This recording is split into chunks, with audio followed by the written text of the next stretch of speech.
YouTube to wake up. That's what we'll do here. The YouTube will wake up, and then we're officially live. There it comes. There it comes. Yes. All right. All right, all right, all right.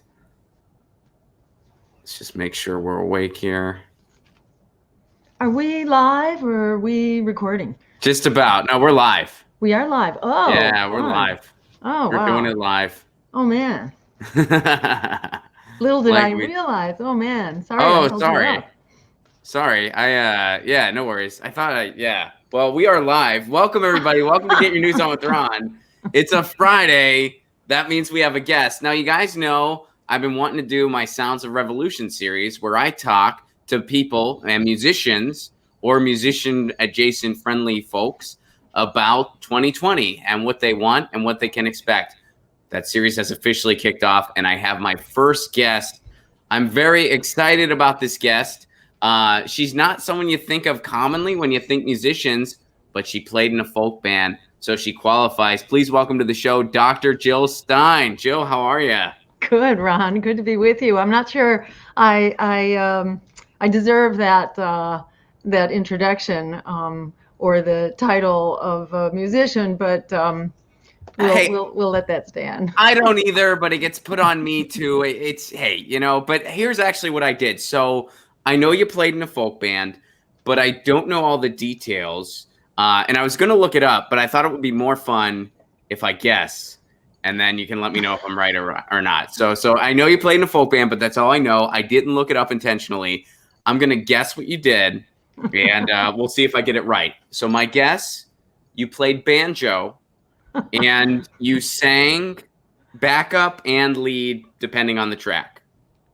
That's pretty close. I actually did play banjo, but a long time ago, and never well enough like to do in public. But I mostly played guitar and sang lead and backup and play percussion, and did that whenever I could. All right. So I was kind of close. I got it right a little bit. So you're a multi-instrumentalist. Kind of jack of all trades, master of none, you could say. Me too. You know what? Like I was telling you off mic, I've been doing some protest music at the live Jimmy Dore shows, and I'm probably going to be doing it on the Progressive Comedy Tour as well. So it's been a new thing for me. And one thing I really like about it is that now next time I buy a new toy, aka a guitar, I get to write it off on my taxes. I never thought I'd be able to do that, but I'm like, well, technically now I can. That's awesome. I need to buy a new toy when I have the savings for it. So we're going to talk about 2020. We're going to talk about, a number of things going on there. And, in 2016, I don't know who you voted for. It's none of my business, but is it weird voting for yourself for president? Like, did that feel weird? At first, yeah. At first, it's like really, really strange. It's really strange to have a website with your name on it. And it's really strange to be referred to as a campaign. And then after a while, you realize it's a brand. You no longer own it. It has nothing to do with you. You don't get the credit or the blame either. So after a while, I just like completely divorced myself from the whole thing. And, that's a good thing because, you really get in the line of fire there. And it's not about you, it's about what you represent. If you represent something, and a lot of politics doesn't represent anything, and it shouldn't be about you. So I have no trouble drawing that line. Yeah. I mean, I ran for class president in high school, which of course is nowhere close to the same thing, but I did. It was weird when I voted for myself. Like that was a weird moment. I was like, oh, okay. Yeah, that feels weird. At some point, there were 5 of us, and I went to an all boys school. So 5 dudes. And we actually talked about potentially everybody would vote for somebody else, in an act of camaraderie. And then we realized one of us isn't going to follow up on it. One of us in the last minute is going to be like, screw these guys, I'm voting for myself. So we just decided not to do that. We were like, someone wouldn't follow it. I'd imagine you weren't in that situation at any point. I'd imagine Hillary did not approach you and is like, hey, Jill, in camaraderie, I'll vote for you. You vote for me. What do you say? If there was someone else that I could have voted for, I wouldn't have bothered to run, So that was kind of out from the beginning, but that leads me to just mention ranked choice voting, which allows you to ally with all the candidates that you have something in common with, and that way you're all kind of collaborating. And I think it's so important to be raising the bar now, instead of telling independent political candidates, non-corporate candidates, that they shouldn't be in the race. Political repression is exactly what we don't want. That's a perfect talking point for authoritarianism and fascism. We don't want to be throwing out fascist talking points right now. We want contested elections, and power concedes nothing without a demand. It never has, and it never will, and that demand has to be in the political sphere right now. So, I think it's just so important in these times of really, intense, just political angst, that we be putting out solutions, that we not play into the talking points of the enemies of democracy. I agree. And that hints at a letter. We're going to talk about some later. But since you brought up ranked choice, now, when Dylan Ratigan did a live Jimmy Dore show, he, is for ranked choice voting, as am I, of course. But he thinks that in 10 years we're going to have it everywhere, which I really hope he's right. But I feel like the movement definitely needs a big kind of shot in the arm. I mean, what's your take on that? Do you think we're that close, or where do you think we're at?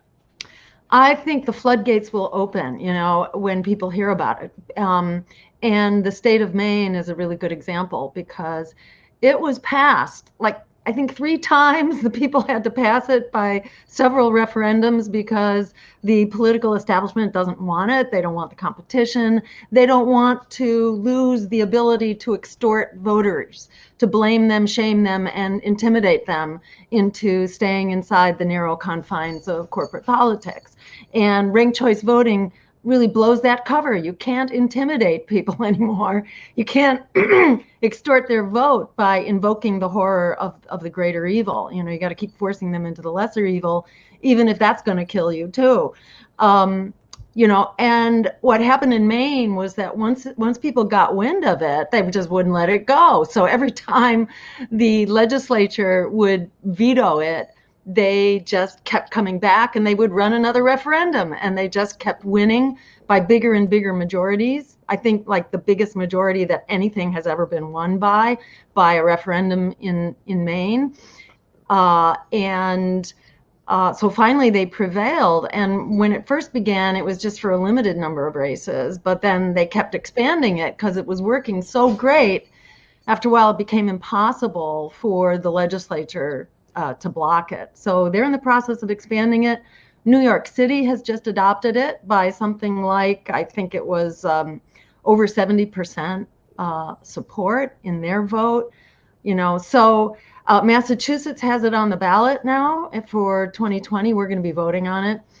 So in spite of the effort to suppress it and deny people their right to a vote that really means something, we need to be able to vote for what we want, not just against what we're against. We got to vote for something. Democracy needs a vision forward. It needs a moral compass, and we're kind of adrift at sea without having that. We got to point our democracy somewhere. We got to be for something, and ranked choice voting lets more voices and more choices come into the election. That brings more people out. What's the biggest reservoir of votes out there? It's 100 million people who don't see fit to give their vote to either of the 2 parties of war in Wall Street that are being shoved down our throats.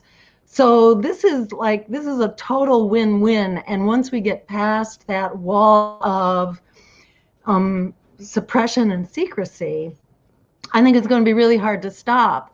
And I find it hard to take seriously anybody who's whining about principled political opposition. Oh, you guys should just go disappear. Well, if you're doing that and you're not also fighting, to your last drop of political strength, if you're not fighting for ranked choice voting and you're just buying into vote suppression, that's just like clueless and inexcusable.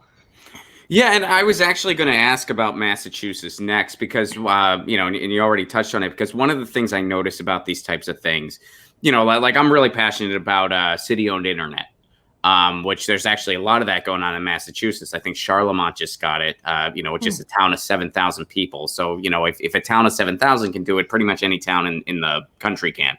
And where that movement is the largest is Tennessee. And the reason that is because Chattanooga has had it since 2014. They invested in early, and people are seeing how awesome it is. My reason for bringing this up, these types of things, they usually spread, and they spread because you see your neighbors, and you're like, that's great. Why don't we have this? And I think you're seeing something similar here. Who's the dog? You have a dog too? Yeah. The dog's over there, and the cat's right here. And do they get along? It's the lion and the lamb. Yeah, That is so cool. They play rough sometimes, and sometimes I have to kind of, closely supervise and separate them. But that's unusual. Did they grow up together? The dog came as a puppy, so okay. So the dog learned early on that the kitty was a friend. Aw. That's awesome. So Lucy did not grow up with my cat. I think she's blending into my shirt. You can't really see her all that great, but she says meow. She's on my lap right now. That's what I'm doing with my hands. I'm petting her. But she did not grow up with dogs. And not too terribly long ago, I lived in a house where my roommate had these 3 Chihuahuas. They were these tiny, adorable Chihuahuas. They were very old. One of them was blind. They were, just very chill, meek animals. I actually think they're no longer with us, but she just would stand at the door. They were too old to even walk much at this point. They would just kind of run out in the yard and just kind of explore for a little bit, then go inside. And, again, one of them couldn't even see. And they would just run inside, and Lucy would just stand at the door and just hiss at them. Like they each got one hiss from her as they ran in, and the blind one didn't always see her, so the blind one would get too close, so she would hiss extra loud at the blind one. And I was like, just leave them alone, they're not hurting you. But anyway, she didn't grow up with them. So I think things like this, getting back to ranked choice voting, I think things like this, they really spread. And so what I would like to see happen, I would really like to see the Northeast just kind of lead this. And then recently, I believe it was our governor here in California, Gavin Newsom, he said that it's just too complicated. That was his excuse. The California Democratic Party, by the way, and I'm sure you know this, but the California Democratic Party is one of the most corrupt organizations I've ever seen. Our elections here, we live in one of those, it's an open primary if we say so states. So talk about complicated. If they say it's an open primary, it is, but they can decide at any given whim that it's not, and deal with it, voter. And they're saying ranked choice, where you go, hey, my first choice is this, my second choice is this. That apparently is too complicated. And that's, that's it speaks volumes that's the only objection they can come up with, right? Something that's just so ridiculous on its face, and voters love it. And they want more of it. And it's as easy as saying, oh, I want chocolate ice cream, and if you don't have that, I'll take banana, or whatever. It's that complicated. You may be aware, or maybe not, that the California legislature actually passed it. It was supposed to be implemented at the municipal level so that all cities could use it. And that got vetoed, I think it was by Jerry Brown. So, yeah, the Democratic establishment does not want this any more than the Republican establishment. Yeah, because that just their two-party duopoly kind of goes bye-bye with that, and they know it. That's why, when they talk about all these things like, oh, we want a coalition and this and that, if you really cared about that, you would be in support of ranked choice voting. Yeah, if that was what you really cared about, you'd be in support of ranked choice voting. Well, so let's get into 2020. What are some things you're hopeful for? What are some things you're enthusiastic about? Some things you're concerned about? Just give me the whole gamut, and we'll start broadly, and then we'll get more specific to the Green Party.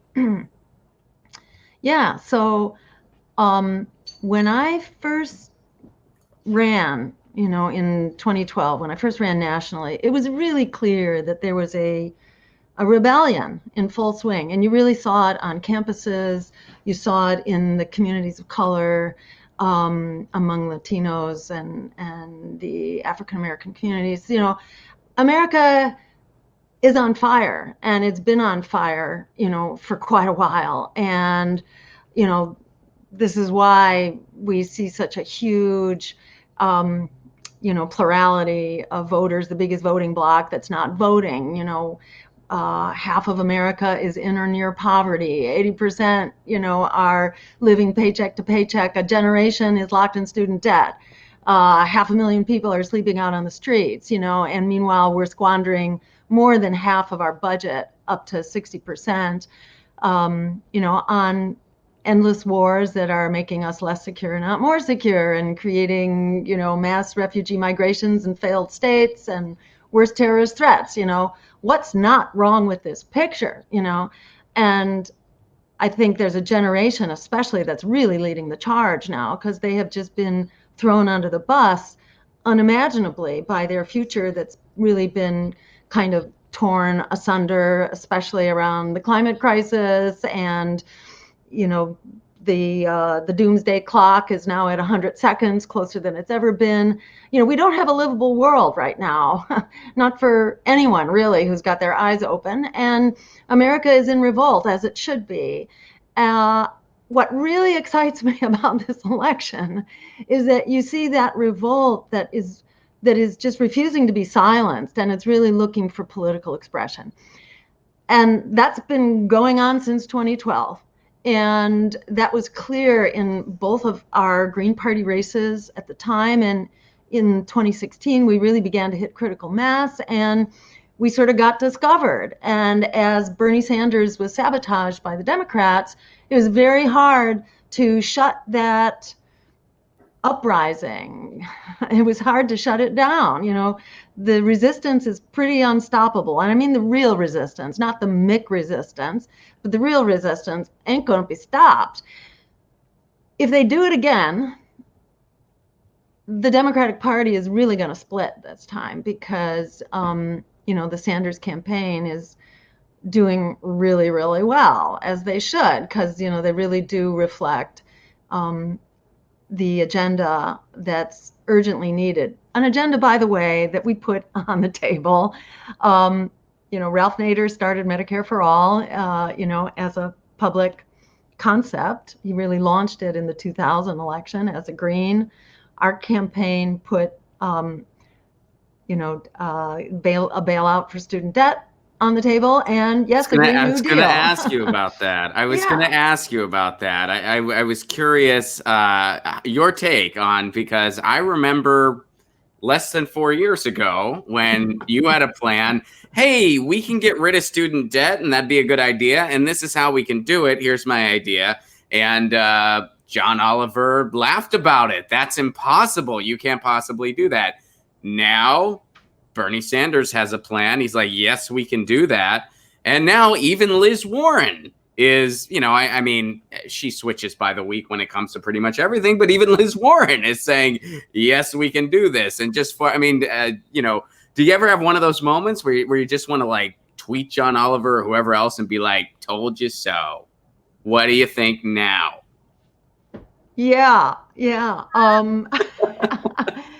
Yeah, I mean, I always have to like pinch myself when I hear people talking about the Green New Deal and canceling student debt, cutting the military, although that's not said very much, and more power to Tulsi that she at least puts that on the table, but nobody's talking about that enough, and connecting the dots between our crisis here at home, the war on working America, and the war on democracy, which is also an extension of empire. Empire is just not consistent with democracy at home. And, there are real threats to all of us right now,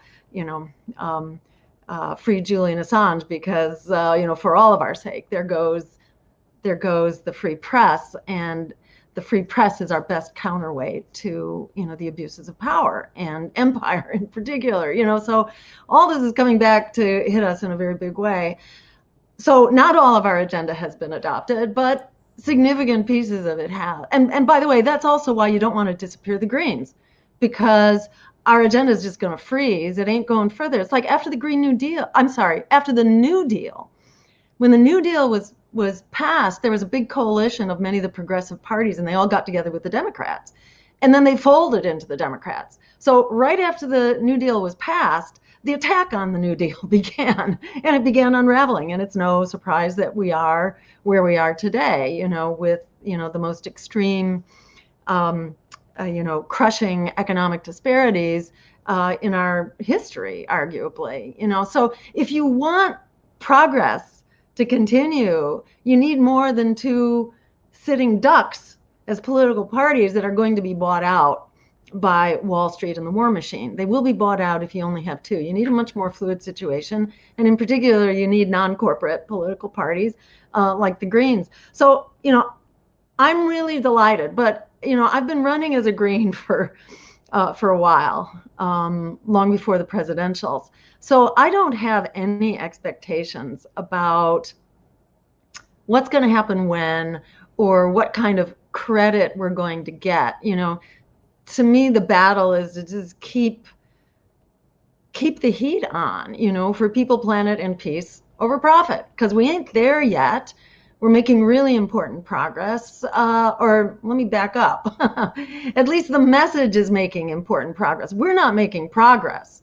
We're actually going in the opposite direction of progress. The military. When you say we, do you mean like society, or do you I mean society. Okay. Society is going backwards. That the power of empire is more vicious, bigger, destructive than ever.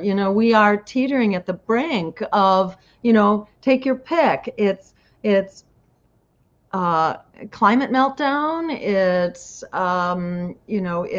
it's the nuclear blow up. It's get locked up with fascism. We're not really making progress by any objective standard, and certainly the Democratic Party is not moving to the left. And the facade of movement to the left has been used to stifle real political opposition from time immemorial, and you can trace it back. What was done to Bernie was done to Dennis Kucinich, was done to Jesse Jackson, all the way back, certainly to Henry Wallace, who basically got robbed of the vice presidential nomination in Roosevelt's last term, where he would have been basically being nominated to be the next president. That was stolen from him. They shut down the Democratic Convention in 1944. They declared a fire emergency. They shut the convention down really fast in order to block his nomination, because he had overwhelming support. And the next day we got Harry Truman, the nuclear bomb, and the infinite Cold War, and that's been the dialectic inside the Democratic Party ever since. I'm not too hopeful that it's going to work. I wish the Sanders campaign all the luck and power that they can possibly have, but we've been there and done that for almost 100 years now, and it actually started long before the Henry Wallace stolen election. So it's not going away. The fight is worth fighting. I wish them the best, but we need a plan B, because the odds are it ain't going to work. We need to continue the fight, and anybody who's concerned about vote splitting, needs to be fighting like hell for ranked choice voting. If we bailed out Wall Street, to the tune of what the first bailout was, like $800 billion or something like that. I think it was the TARP, so-called, was the first of many bailouts. That took like a week, and it was totally against public opinion. If we had a real discussion right now, people would be clamoring to open the gates of free and open elections. I mean, Wall Street Journal did a poll back in September, I think, that said 70% of Americans were not just fed up with the political establishment, they were fighting angry at the political establishment. So there's enormous momentum that could translate into real meaningful reforms, including ranked choice voting. We could pass it in the blink of an eye. We could pass it right now in advance of the November election. We could even do it before the primaries. It would take some fast reprogramming of the various voting machines and optical scanners, but that can be done. That definitely can be done. So just to clarify, you don't entertain Gavin Newsom's theory that people would be very confused by the numbers 1, 2, 3, and 4. You think they would? I think he's speaking for himself. He's speaking for himself, and that's really Nice. unfortunate that he's in the position that he's in. Boom. He's got a lot of responsibilities, so that must be really hard if you can't count to 3 or 4. So, would you consider supporting Bernie? I think for me, I have to be committed to maintaining something to the left of Bernie, because otherwise Bernie's going to be defenseless if Bernie gets elected. But other people are free to make their choices, and I would not discourage anyone for making a principled vote, for a candidate like Sanders, who's basically taken up our agenda. So, I think of it as like, well, if ranked choice voting were happening, just do that little thought experiment. If we had ranked choice voting, Greens would be voting Green first, and then they'd be supporting Sanders second. So people can, nuance that. And people are going to nuance that. Greens especially don't take marching orders. They're not going to vote for someone or against someone because you tell them. There's a lot of, I think, conviction within the Greens that we really need an independent political vehicle that's not corporate. And we're going to preserve it because we need it for the long haul, that our work should be on ranked choice voting rather than allowing ourselves to be, sort of permanently silenced. What other people do, I think, is really, people are going to make their choices. And Sure. There's already a lot of chatter among Greens. Many Greens also belong to the DSA, the Democratic Socialists. And people are making very thoughtful and principled choices, as they should. Totally. So, as far as 2020 goes, and I just did the Greenway Forward podcast, and so I had a similar discussion with Mike O'Neill. I think, and like let me throw this at you, and you can tell me if you agree or disagree. I think that no matter what happens, for better or for worse, this is a huge moment for the Greens and for kind of like fringe political advocates in general, be it DSA, SA, and everybody else, because they're going to try to cheat Bernie again. Let's say they're successful at it. If they're successful at it, then you're going to have a whole new floodgate of a whole new generation where socialism is not a dirty word. That's what they want, where they don't connect with either of these two political parties, where they don't, they're totally fed up with the system. They only know war and recession their entire lives, and they're thirsty for a solution. If they're not successful in cheating him and Bernie becomes the nominee, which I think if Bernie is the nominee, I think he'll win. And let's say we do have Bernie in the White House, which is what I'm hoping for. Now, for the first time in my lifetime, and probably the first time in a very, very long time, I think you have somebody who is an ally to the Greens and to lefties in general, who I hope would extend some olive branches as far as cabinets go and stuff like that. So I think no matter what happens, for better or worse, this is a huge moment for the Greens and for just, I guess, political outsiders, however you want to put it. Would you agree with that? Do you think that's a fair assessment? Or? Absolutely. I mean, I think this is really where the rubber hits the road right now. There is this rebellion that will not be suppressed. It will not be stopped. It will not be silenced. And, it's like an unstoppable object or an unstoppable force is meeting an immovable object, and that immovable object is the DNC and the Democratic Party and the oligarch funding and the war machine and all that's behind the Democratic Party power. And the question is, what's going to give here? And, in my lifetime, there have been some really powerful coalitions that have challenged that, like in the 60s and the 70s, when you had really the power of the civil rights movement and the power of labor, you know, to really force political change. And that was a whole movement. It was, I forget what it was called, there was some kind of democratic reform effort at that time. And it got wrecked on the rocks of the Vietnam War, you know, which is what sort of sabotaged that reform movement. And there's always been one thing or another that sabotages these reform movements, and they've been really powerful. But I think the rebellion is stronger than ever. It was really strong in my formative years because of the Vietnam War and because people were going off to that war and coming back in body bags. And that was everybody, you know, it was especially poor and people of color, but it was everyone. So there was enormous resistance at that time. But I think right now you have a whole generation that's looking at the equivalent of the Vietnam War. You know, they're locked in debt. They can't get out of it with the jobs that are out there. The climate is collapsing around us, and wars are blowing back at us with the potential to go nuclear. So I think anybody whose eyes are open now feels as, you know, as much kind of like anguish and political outrage as my generation felt when we were growing up. And this is absolutely unstoppable. I think it's uncontainable, but it's hard to see how the DNC and the Democratic Party establishment is going to give, because they are firmly in charge. Money is more concentrated into fewer hands than ever.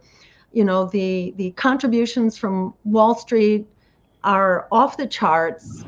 Corporate media is consolidated around them, and already we see the dirty tricks are well underway, you know, from the stacking of the DNC appointments that was pointed out by Kevin Gustola. Yes, he did an excellent job on that. And yeah, we talked about it on the Jimmy Dore show too. It was the thing I noticed was I was just like, okay, the least horrible resume here, like the least horrible, if we had to line it up from horrible to most horrible, the least horrible category is corrupt union leader. That's like the like least bad. Where it's like, well, they're a union leader. Okay, unions are good. They're a really corrupt one, though. They're not one of the good ones. They're a really corrupt one. And that's the least horrible of it. Now we get into big pharma. This is just a who of oligarchs. Like it is the who's who. And then add to that, you've got the superdelegates, which are still there waiting in the wings. And then you have the role of the corporate media. And then you've got, you know, Bloomberg with his $1 or $2 billion. I forget what it is, but you know, that's going to carry weight as well, the money that he's throwing into this. Plus, he has the support from all those dogs in New York City. They all like him. Oh, is that so? Yeah. He had an ad. You didn't see his talking dog ad? Oh, yes, I did see that. He's got those. He shook the muzzle? Yeah. Yeah. He shook the muzzle, but all the dogs support him because stop and frisk did not apply to them. So that's why they're fine with Mike. Yeah, well, the DNC is at it, you know, and the corporate media is at it. And, you know, the oligarchs are really powerful in this country and around the world. And we're seeing, you know, rebellion, not just here, you know, but the global rebellion from Lebanon to Iraq to Chile, you know, and beyond. So there's some really ingrained forces here. And are you going to be able to fight that from inside the Democratic Party? The problem fighting inside the Democratic Party is that, you know, you get all this energy behind it and then you lose. And then everything gets taken apart. You know, it's like the castle in the sand. And then you got to start building it again. You know, you don't like have firm ground that you can keep building on. And that's why you want an independent political vehicle.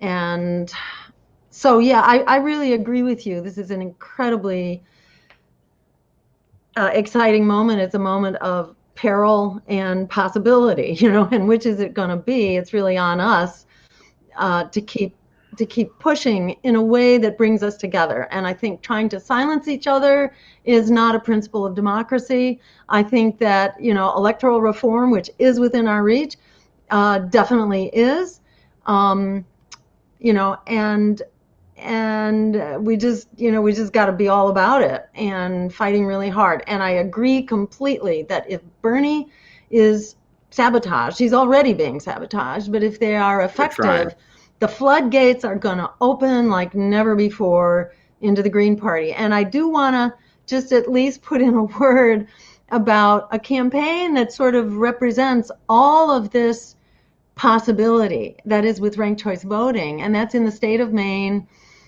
We have a Green candidate running for Susan Collins' seat. Her name is Lisa Savage. It's lisaformaine.org, Lisa, F-O-R, Maine.org. And, she's a public school teacher who's been a lifelong opponent of war. She was a co-chair of the national Bring the War Dollars Home campaign and been fighting for climate. I mean, she's got all the right opinions. She's completely unmuzzled and unafraid. And in that election, she's actually injecting real issues into the election. She's not being silenced as a spoiler, because ranked choice voting makes it impossible to spoil an election. So then you can get down to the issues. It's not like ranked choice voting is a be-all, end-all. It's not a magic bullet, but it's a gateway. It's an incredible gateway because it removes the fear factor. And the fear factor is used to shut down dialogue. And if you don't have dialogue, you don't have a democracy. So we need to get rid of the fear factor, and let's talk about it, because once we talk about it, we win. Yeah, I mean, I always would have these conversations, especially right after 2016. And I don't mean to flatter you here, but I would have those dialogues where it's like you talk about the fear factor, and I'm just like, look, if everybody was they just described 4 candidates and there was nothing else, you just described 4 people, Jill Stein would have won in a landslide. Just imagine that conversation. All right, here are your choices. We got this one person. She's part of a big political dynasty that really actually brought this country to its knees and opened up the floodgate for George W. Bush. And now via the Pied Piper strategy gave us this other guy that you're going to hear about in a minute. Okay, that other guy. Oh, yeah. And by the way, she got the Iraq war wrong. Used to be for universal health care until Big Pharma showed up with a check. Then she changed her tune. There's option 1. Option 2, a reality TV show game show host. Option 3, a guy who thinks you can solve healthcare like it's a car Uber app. Option 4, a Harvard-educated doctor who has a plan to address our climate catastrophe, a plan to give everyone healthcare, and a plan to eliminate crippling student loan debt. Make your choice. Like, who are you going to pick? Like, would anyone think twice about that? But that was the great danger. And I don't know if I ever told you just quickly, but when I was first tricked into running for office, and this was like back in 2002, I was running for governor here in Massachusetts, and we fought our way into a debate because people were out in these huge mobs screaming at the Democrat-Republican debates, for being Pepsi and Coke, and they wanted more choices. This was back in 2002. Forced our way into a televised debate. In that debate, I gave the usual agenda for, cutting the military budget, greening our economy, healthcare as a human right through what we called was single payer at the time, the usual stuff. And it all went over like a lead balloon inside the studio. There was no live audience. It went over like a lead balloon. And usually the audiences, by the way, are handpicked so that they respond appropriately.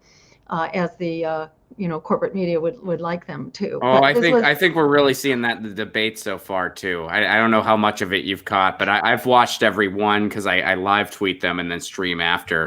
If I wasn't live, painful. Oh yeah, no, live tweeting it keeps me sane. I wouldn't be able to tolerate it otherwise. But live tweeting at least makes it kind of fun, and you can like interact with other people who are like, yeah, this is ridiculous. I mean, that last one. And I don't like to speak in superlatives, but that last debate, and I stand by this, that CNN did, that was the worst display of news and information, even by our corporate media, I've ever seen in my lifetime. Mm-hmm. I mean, it was the bottom of the bottom of the bottom. It was absolutely atrocious. If we had any type of media structure in this country, we don't. But if we did, everybody affiliated with that would have been fired immediately. It was unbelievable. It was unreal. Yeah, incredible. And they all should have been fired anyhow for getting us into the Iraq War, So they were cheerleading. It's like, where is accountability here? Where's reality here? But just to complete that point, so I forced my way into that. Well, I should say the thronging crowd forced us into that debate. our agenda went over like a lead balloon inside the studio, and then I walked out and I was mobbed by the press, who told me I had won the debate on the instant online viewer poll that nobody knew was going on.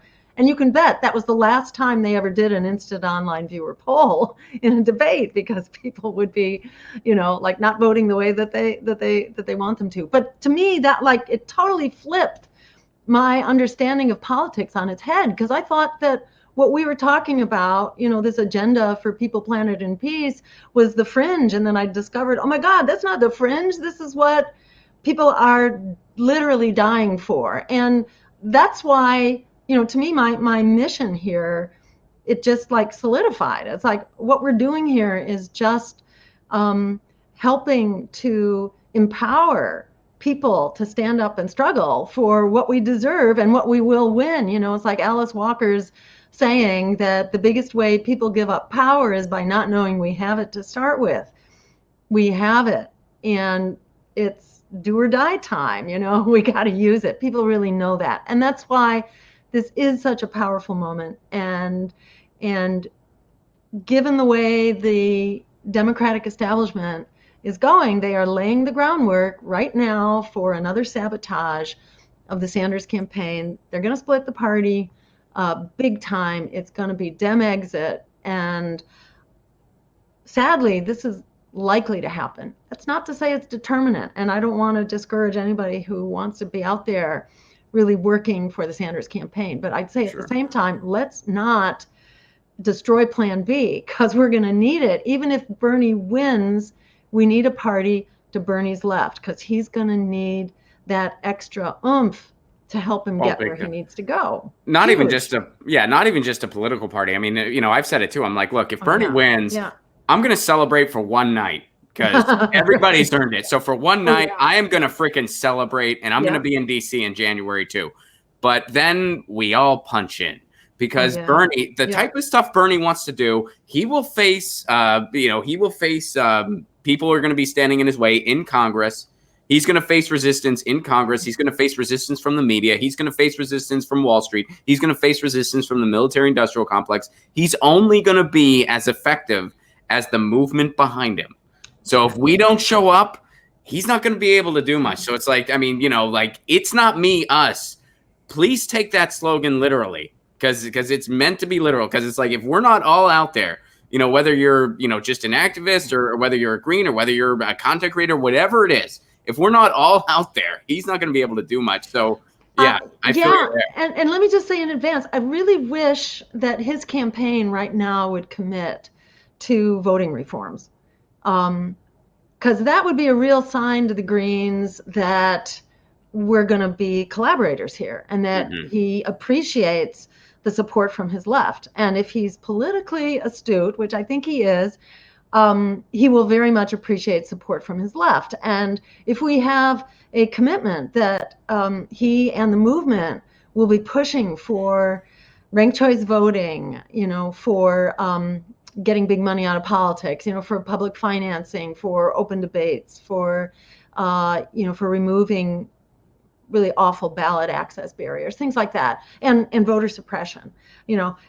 We have a voter suppression agenda, but we need to add to that the voter suppression against progressives, which is this first past the post, lesser evil voting. That suppresses, a whole other class of voters as well, those who are politically progressive. So the ranked choice voting agenda has to get integrated into that other anti-voter suppression agenda. If the Sanders campaign were to do that, it would be a signal to Greens that we're going to be collaborators here, and the sooner the better, if he makes that commitment. And he really should, because it's no sweat off his back. It's a real boon. It's essential. It's a real tool that any progressive movement needs. They need, real unapologetic progressives to their left who can push further. And that way Sanders has much more support to, and progressives have much more support to, to keep their agenda, to keep the heat on for their agenda. And if that were to happen, it would really be a great sign and would help people just, be collaborative as best as we possibly can, as soon as we possibly can. Yeah, I said something similar on the podcast I did with Mike. I brought up, I'm like, look, everyone likes to, or not everyone, but a lot of people, they like to wag their finger like, well, don't vote green. You have to vote for this. And it's like, what is stopping any given, like someone who, that's the strategy they've chosen, whatever. What is stopping them from reaching out to the Greens on their own and saying, hey, look, I'm running here. There's either not a Green on the ballot or like there, whatever the situation may be. And I consider you guys allies. We may have some disagreements on strategy, but I consider you guys allies. And I want your vote. And if you vote for me, I'm going to commit to those reforms. I'm going to commit to ranked choice voting because I want more options on the ballot. The Democratic establishment doesn't reflect my views. They don't reflect me, and they don't want me there. They want me out. So I want to have a coalition with you guys, and I want your votes, and I'm going to commit to ranked choice voting. What is stopping any person running under the Democratic banner from doing that? Like what's stopping them from reaching out? It's up to a candidate to get their own votes, which I think kind of brings us to something that we got to talk about for 2020. And this is a little hard for me to talk about because there was an open letter to the Green Party. Some of the people associated with this letter are people whose work I admire dearly, people who have educated me most of my life, and people who I think I agree with about 99% of the time. And in this letter, that was the 1% of the time where I disagree with a lot of what was said. So there was an open letter to the Green Party that I know you've read, that I've read as well, kind of basically saying you guys should do a safe state strategy in 2020. And there were some points in that letter that I strongly disagreed with. I'd imagine you did too. And there were some points in there that I thought were some interesting criticisms that could be looked at, but I thought that even those points were kind of overshadowed by the conclusions, which again, I strongly disagreed with. But let me get your thoughts on it first. Yeah, I think we've sort of addressed this in the course of our discussion already. To me, these are very dangerous talking points. The notion that independent political parties should be silenced or suppressed. That is an authoritarian talking point. And in these times when we are seeing, McCarthyism all over the place, and the flip side of the warmongering, is political repression and censorship. And, they're coming after independent journalists and, Glenn Greenwald, Julian Assange, Max Blumenthal. These are really dangerous times. And I think this is not a time to be encouraging political repression. To my mind, anybody who's whining about those independent third parties who's not pushing ranked choice voting is just like really clueless and off base and not computing. And it seemed to me, although I could be wrong, but I think everybody on that list was over 60 years old. Is that part of it? I'm not sure, but yeah, every name I recognized was like it's the old guard. It's the old guard sort of expressing their old guard view of things, and it's just out of touch with the kind of desperation that people are feeling right now. That's not, and they totally mischaracterized our campaign in many ways. I never said that Clinton and Trump were the same. What I said in my specific, soundbite about that was that they are different. They're just not different enough to save your job, to save your life, or to save the planet. And that's true. And if it's Bernie against Trump, that's a very different matchup. And people are going to make up their own minds thoughtfully about that. And they're not going to take marching orders from a Green Party hierarchy about what to do. And I think that's really misguided of them to suggest we start telling voters what to do. And then the other point was that, we made the difference in Wisconsin, Pennsylvania, Michigan. That's absolutely false. And they're cherry picking the data here. First, they're discounting the impact of, if they're going to say my votes were taken from Hillary, which is a totally entitled, presumptuous thing to say. That's why Democrats lose votes, because they think they own them. That doesn't engender good feelings from voters to feel like, the Democrats think they own your vote. They have to earn your vote. And what they said just kind of reeked of that. And it supported that really crazy, abusive point of view. And they also, so they discounted the impact that Gary Johnson would have had on, if you assume my votes came from Hillary, then you assume Johnson's votes came from Trump. You add them up, guess what? Trump wins big time. So, they're just looking at one side of the equation and saying, oh, we're just going to silence progressives here.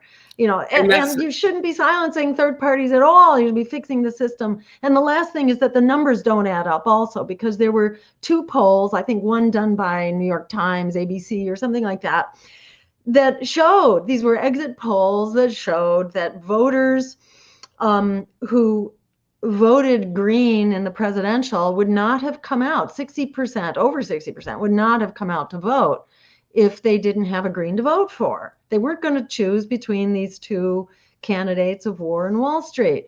So it's just not true. And then if you apply the numbers that were established by these exit polls, what it said, if you want to get into the weeds here, was that 11%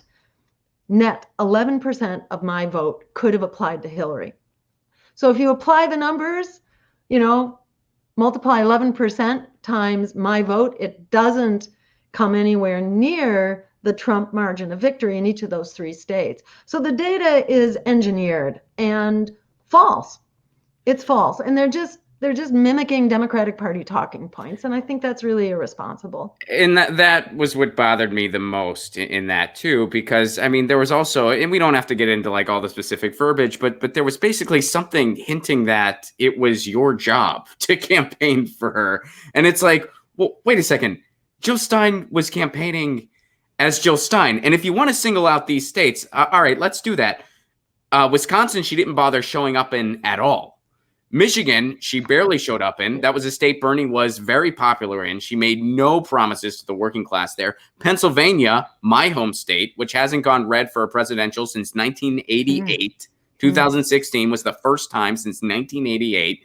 She hung out in the city. She hung out in Pittsburgh and Philadelphia, where she knew she was going to do well. Didn't bother going to the middle of the state. And let me tell you something about the middle of the state there. Let me tell you something about West Virginia. Those people, they remember NAFTA because they lost their job. They remember it big time. And all she could offer them was that she went around the country promoting fracking. And that ain't much of an offer. That ain't much of an offer. So, it was just unbelievable. It's like, well, Jill should have went harder on talking about those differences. I'm like, what do you... She was supposed to campaign for Hillary in the places Hillary didn't bother showing up in? Are you... What? How does that add up? All the resources the Clinton campaign had, it was Jill Stein's job to campaign for. That makes zero sense. That's not how elections work. And the Democratic establishment has worked so hard to avoid any kind of an accounting, any kind of accountability, any kind of a, look back in order to do better in the future. They don't want to do that at all. And I think it's irresponsible of progressives to just buy into that. Let's sweep it all under the rug and let's support, a party that's basically a political front for Wall Street and the war machine. I think it's just a little politically clueless. So, I can't say I was terribly disappointed because I've learned over the years. When I was campaigning for governor of Massachusetts in 2002, all of the living Kennedys and Clintons came out in that race to say that a vote for Stein was a vote for Romney, who was my opponent in that race. And I just learned early on that this is what they do, and they take marching orders from the guys in charge. And it's just that's not. To my mind, that's not a show of integrity or strategy. to just fall into that game. I think progressives should get beyond that. Well, and to kind of bring it full circle here as we're wrapping up, I think like that letter could have easily been altered a little bit and just been a call for ranked choice voting, and we could be talking about how constructive it was, right? You know what I mean? Like it's like some of the interesting that they brought up. Okay, if the DSA has grown in more popularity than the Greens, that's interesting to talk about. Let's talk about that. Why might that be? Like if the Greens aren't seeing as much locally as they want, well, I think that has a lot to do with the suppression of third parties. So it's time for ranked choice voting. Like let's get to that conclusion.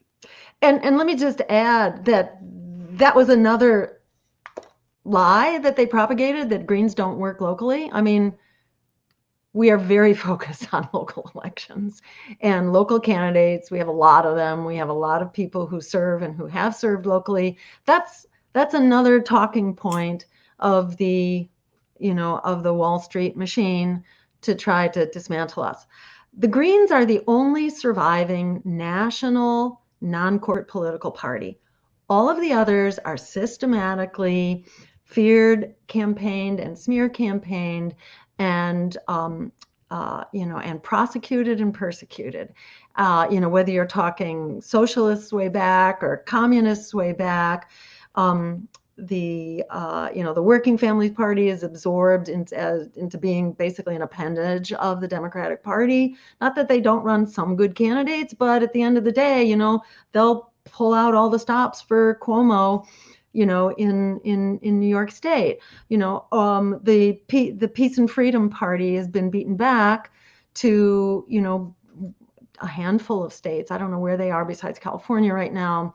The socialist alternative is beaten back, or I should say the socialists in general have been beaten back to small parties that run in cities. This is what happens to non-corporate political parties. Greens are the only survivors, so we have been under attack big time. We're smeared and sabotaged and, victims of all of that stuff, yet we are the only survivors. We were founded at the same time that the Labor Party was, and the Labor Party had infinitely more resources, people, establishment, institutions, and money.